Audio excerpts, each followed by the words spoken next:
Peter wanted Jesus to change the world through force, but Jesus was going to change the world through formation. He was going to form a new people. He was going to form a new movement. And he would create this formation or gathering of people who had experienced his grace and been radically changed, and the formation would be arrayed for offense, for reaching. And this had been God's plan since the formation of the world. God would form Adam out of the dust of the ground. He would reform the world through Noah in the flood. He would form a new people through Abraham. He would form a new nation through the leadership of Moses and Joshua. He would form a shepherd boy named David into the wartime king who would bring about Israel's age of peace. He would form Solomon into the wisest man on earth that would bring about Israel's golden age of prosperity and beauty. And then when God's people turned on the covenants that they had made with him, God would use Elijah and Elisha to form a remnant. And God would use that remnant to send his son, found in the form and fashion of a man, to save the world. And when he arrives, he doesn't force the Romans or the pagans to fall in line. Rather, he gathers fishermen and tax collectors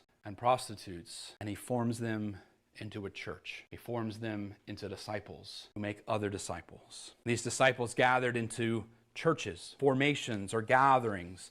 They didn't merely assimilate Christians into groups because there were no Christians to assimilate into groups back then. They had to go and form these people out of the pagan ways that they had lived in to follow Jesus day by day, to read the scriptures and live by the teachings of Jesus. And the rest of the New Testament would be letter after letter of Paul and Peter attempting to form and reform these churches so that they could continue to make disciples that would make disciples. And all of it would happen through the power of the cross and the resurrection.